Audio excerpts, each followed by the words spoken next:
Hello people, welcome to TP classes. हमारा day 7 है आज prepare with prepare का। तो इकॉनमी के टेस्ट के लिए ही हम प्रिपेयर कर रहे हैं।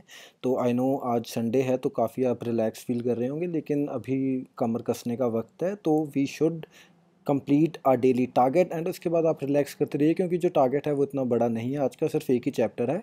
तो आज का चैप्टर है हमारा चैप्टर नंबर 12, जो डील करता है बैंकिंग इन इंडिया से। ठीक है जी। तो इसके लिए आप वीडियोस देख सकते हैं जीएस पैच इकॉनमी की 10 से 14 नंबर वीडियो एंड 17 से 21। तो ये जो जितनी भी वीडियोस बन गई 8 वीडियोस के अराउंड, तो ये आपका ऑलमोस्ट बैंकिंग की काफ़ी सारे जो डाउट्स होंगे वो बेसिक टर्मिनोलॉजी वो सब क्लियर कर देंगे। तो फिर भी मैं आपको कुछ इंपॉर्टेंट चीज़ें बता दूं जिनके ऊपर आपको खास नज़र रखनी है। तो ये चैप्टर 12 है हमारी लक्ष्मीकांत दिमाग में रह जाती है बार बार, तो हमारी रमेश सिंह का। तो चैप्टर 12 में हमें क्या क्या देखना है। सबसे पहले है difference between NBFCs and banks. तो इन दोनों में डिफरेंस क्या है। ठीक है जी। तो कुछ इंपॉर्टेंट चीज़ें हैं, जैसे क्रेडिट कार्ड नहीं दे सकते, चेक नहीं दे सकते, ऐसी चीज़ें। तो आपको 3-4 जो पॉइंट्स हैं वो बेसिक डिफरेंस के पता होने चाहिए। इसके बाद मॉनेटरी पॉलिसी कौन गाइड करता है इंडिया की, एंड कौन डिवाइस करता है एंड कौन इम्प्लीमेंट करता है, ये चीज़ें मॉनेटरी पॉलिसी कमेटी भी इस कॉन्टेक्स्ट में आप देख सकते हैं। इसके बाद बैंकिंग से रिलेटेड कुछ इंपॉर्टेंट चीज़ें हैं आरबीआई के कॉन्टेक्स्ट में।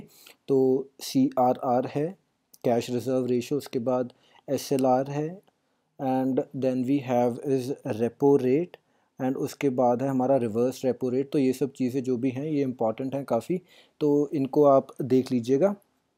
एंड इनके बीच में डिफरेंस क्या है, जैसे एसएलआर एंड सीआरआर में डिफरेंस क्या है कि जो सीआरआर है इस पर कोई इंटरेस्ट नहीं मिलता एंड ये आपको कैश में ही रखना है। एसएलआर में आपके पास चॉइसेस हैं। तो ये बेसिक चीज़ें जो भी हैं इनके बारे में आपको पता होना चाहिए। इसके बाद एमएसएफ है, मार्जिनल स्टैंडिंग फैसिलिटी, ये बहुत इंपॉर्टेंट है। एंड आगे बढ़ते जाएंगे तो कॉल मनी मार्केट मिलेगी आपको, and also open market operations. तो इनके ऊपर खास नज़र एंड बेसिक डिफरेंस का आपको पता होना चाहिए। ठीक है जी। And then we have is base rate. तो बेस रेट क्या बला का नाम है, ये भी आप देख लीजिएगा। बेस रेट है, और आगे एक हमने बैंक रेट पीछे देखा था, यहाँ पर बैंक रेट होगा। तो इनके बीच में जो भी डिफरेंस होगा, बैंक रेट बेस रेट, ये आपको बेसिक टर्मिनोलॉजी है, इसके बारे में पता होना चाहिए। ठीक है। बेस रेट के साथ ही एक marginal MCLR, sorry, marginal cost of lending rate, तो ये भी पता होना चाहिए। एंड प्रेजेंटली अभी हमने करंट अफेयर्स में भी डिस्कस किया था इस चीज़ को, इसको भी रिप्लेस करने की बात की जा रही है MCLR को। तो वो हम न्यूज़ अकॉर्डिंगली फॉलो करते रहेंगे। ठीक है जी। इसके बाद है प्रायोरिटी सेक्टर लेंडिंग। तो प्रायोरिटी सेक्टर लेंडिंग में कौन कौन से सेक्टर्स हैं जो नए ऐड किए गए थे, और कौन से सेक्टर की सबसे ज़्यादा वेटेज है, तो ऐसी चीज़ें आपको पता होनी चाहिए। आगे हमारे पास NPAs हैं एंड स्ट्रेस्ड एसेट्स हैं। तो इनके बीच में डिफरेंस क्या है NPAs एंड स्ट्रेस्ड एसेट्स में, एंड मोरोवर कितना टाइम पीरियड रखा हुआ है, कब किसी हम एसेट को स्ट्रेस्ड बोलेंगे या नॉन परफॉर्मिंग बोलेंगे। तो ऐसी चीज़ें, क्योंकि NPAs तो काफ़ी न्यूज़ में रहता है। ठीक है जी। इसके बाद हमारे पास इनको रिजॉल्व करने की जो स्कीम्स हैं, रेजोल्यूशन स्कीम्स, तो वो भी हमें पता होनी चाहिए अकॉर्डिंगली। बुक में काफ़ी अच्छे से दी हुई हैं, काफ़ी डिटेल में। अगर आप फिर भी संतुष्ट नहीं हो रहे तो आप गूगल कर लीजिएगा, आपको ज़्यादा क्लैरिटी अगर चाहिए तो। इसके बाद है पारा हमारी, तो ये भी रेजोल्यूशन का ही प्रोसेस का एक पार्ट है। Next we have is insolvency and bankruptcy. ठीक है जी। तो हमने recently insolvency and bankruptcy code भी बनाया था IBC, उसके रिलेटेड भी आप देख सकते हैं। आई गेस ये बुक में नहीं दिया हुआ। ठीक है जी। इसके बाद है बेसल नॉर्म्स। तो ये बेसल नॉर्म्स, बासल नॉर्म्स जो भी बोलते हैं इनको, तो इनके रिलेटेड पता होना चाहिए आपको, बुक में दिया हुआ है। लेकिन क्या इनके पीछे फ़िलासफ़ी क्या है, जैसे BIS एक इंस्टीट्यूशन है जो डिवाइस करता है इनको, तो इसमें कौन लोग हैं इंडिया के जो पार्टिसिपेट करते हैं, तो ऐसी चीज़ें भी अगर आपको पता हो तो कोई हानि नहीं है। Next we have is narrow money क्या है, ब्रॉड मनी क्या है, हाई पावर मनी क्या है, तो ऐसी चीज़ें। तो काफ़ी ये स्टैटिक चीज़ें हैं, लेकिन अगर हमें पता होंगी तो हम अच्छे से टैकल कर सकते हैं कोई भी जो फंसाने वाला क्वेश्चन होगा उनको। इसके बाद हमारे पास NRI डिपॉजिट्स हैं, जैसे FCNR अकाउंट या FCNR, सॉरी। तो ऐसे वेरियस अकाउंट्स हैं, तो इनके बारे में पता होना चाहिए। NRE अकाउंट है एक, NRO अकाउंट है, तो इनके बीच में बेसिक डिफरेंस थी कि पैसा इन्वेस्ट कौन सी करेंसी में हो रहा है, आउटपुट कहाँ कैसे ले सकते हैं, ये सब चीज़ें। एंड जो अमाउंट जो मनी है वो क्या इंडिया में बैंक जो इकट्ठा की जा रही है या आउटसाइड इंडिया, तो ये सब चीज़ें बेसिक चीज़ें आपको पता होनी चाहिए, क्लैरिटी होनी ज़रूरी है। इसके बाद हमारे पास एक निधि नाम की चीज़ है, तो इसके बारे में देखना है आपको अच्छे से। Moreover we have something new called small banks and payment banks. तो इनकी जो बेसिक डिफरेंस है इनमें, एंड जो हमारे नॉर्मल बैंक्स हैं उनमें क्या डिफरेंस है, क्या इनकी रिक्वायरमेंट्स हैं, क्या इनको भी ये सब चीज़ें जो हैं CRR SLR मेंटेन करनी पड़ती हैं, नहीं करनी पड़ती।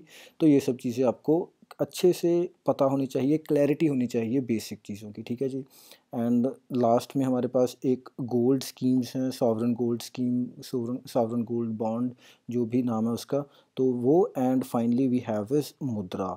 तो इन सब चीज़ों के बारे में जो बैंकिंग सेक्टर का एक ही इम्पॉर्टेंट टॉपिक है हमारा, लेकिन ये बहुत इकॉनमी के कंपोनेंट्स को कवर कर जाता है, इससे काफ़ी चीज़ें लिंक्ड हैं। एंड बैंकिंग बहुत इंपॉर्टेंट पार्ट है हमारी इंडियन इकॉनमी का भी। तो इसीलिए इस चैप्टर को आप ध्यान से पढ़िए, इत्मीनान से पढ़िए, एंड जो भी बेसिक टर्म्स हैं आई वुड सजेस्ट कि बुक से पढ़िए and then do Google it. Arthapedia मैं आपको बार बार बोल रहा हूँ, ये काफ़ी अच्छी साइट है, and we keep on following ourselves as well. तो इसलिए आई वुड हाईली रिकमेंड कि आर्थापीडिया के ऊपर आप क्रॉस चेक ज़रूर करिए, क्योंकि इसके थ्रू आपको करंट अफेयर्स की भी नॉलेज होती रहेगी, जो भी रिसेंटली कुछ गवर्नमेंट ने चेंजेस की होंगी, हो सकता है बुक में वो अभी ना प्रिंट की गई हों या पब्लिश की गई हों, लेकिन जो रीसेंट डेवलपमेंट्स होंगी तो वो आपको वहाँ से मिल जाएंगी। तो आई वुड हाईली रिकमेंड कि आप एक बार क्रॉस चेक ज़रूर करिए यहाँ से। एंड आप हमारे अगर वीडियोस भी देख रहे हैं तो भी आई वुड रिकमेंड कि एक बार आप इस साइट पर ज़रूर जाएं। ठीक है जी, अब हमारी बारी आ गई है रिवाइज़ करने की, तो लेट्स जस्ट रिवाइज़, क्लियर कर देते हैं, लेट्स रिवाइज। तो रिवीजन के लिए आपका एक क्वेश्चन है, inflation is defined as the rise in general level of prices. तो इन्फ्लेशन क्या है, बेसिकली अगर दाम बढ़ रहे हैं चीज़ों के तो हम उस चीज़ को इन्फ्लेशन बोलते हैं, महंगाई। In this context which are the following statements are true. तो इस कॉन्टेक्स्ट में हमें 3 स्टेटमेंट्स दी हुई हैं।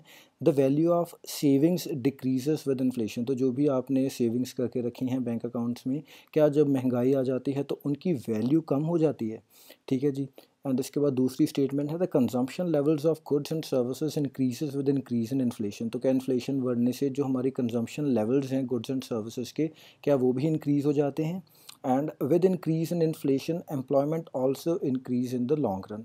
तो अगर इन्फ्लेशन हो रही है, महंगाई हो रही है, तो क्या जो रोज़गार है, एम्प्लॉयमेंट है, वो लॉन्ग रन में, शॉर्ट रन में चाहे कम हो या ज़्यादा हो हमें नहीं पता, लेकिन लॉन्ग रन की बात हो रही है स्टेटमेंट, तो क्या लॉन्ग रन में जो एम्प्लॉयमेंट है वो भी इंक्रीज़ हो जाती है। तो हमारे पास ऑप्शंस हैं, A 1 only, B 2 and 3 only, C 1 2 and 3 only, and D none of these.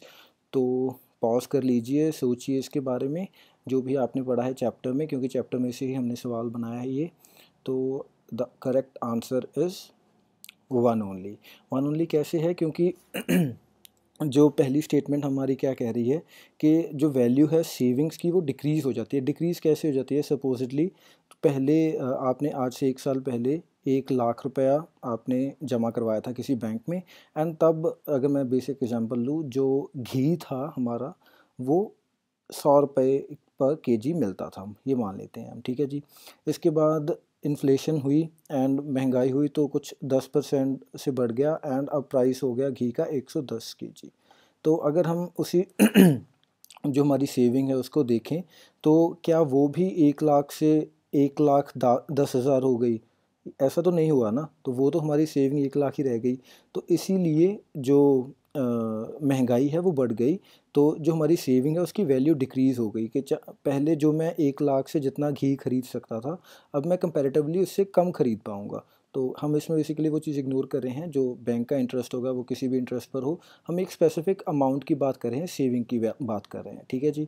तो सेविंग बैंक मत समझिए इसको, सिंपल सेविंग देखें, जो एक क्वांटम ऑफ मनी है उस कॉन्टेक्स्ट में देखिए इस चीज़ को।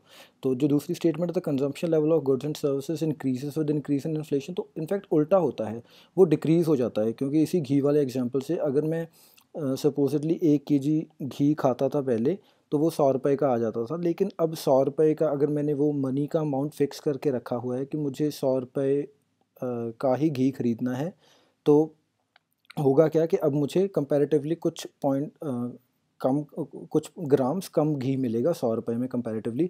तो जो मेरा कंजम्पशन लेवल है वो डिक्रीज़ हो गया महंगाई होने से, ठीक है जी। And with increase in inflation employment also increases in long run. तो हमने जैसे आपको कल फिलिप्स कर्व के बारे में बताया था, उसमें एक नायरू नाम की चीज़ थी, तो वो बेसिकली वही बताती है कि जैसे जैसे महंगाई होती रहती है, जो हमारा लेवल है वो सॉरी, जो एम्प्लॉयमेंट है उसका लेवल पहले इंक्रीज़ होता है, लेकिन एक ऐसी वैल्यू आ जाती है जिसके बाद जो लेवल है वो डिक्रीज़ होना स्टार्ट हो जाएगा, ठीक है जी। तो यही बात है जो हमने इम्प्लीमेंट की है नायरू वाली इस स्टेटमेंट में। तो आई होप आपको क्लैरिटी हुई होगी। एंड मैंने कल भी बोला था कि वो इन्फ्लेशन का कौन सी चीज़ पर कितना इम्पैक्ट पड़ रहा है, ये आपको ध्यान से देखना है, क्योंकि ऐसे क्वेश्चंस बहुत फ्रीक्वेंटली आते हैं।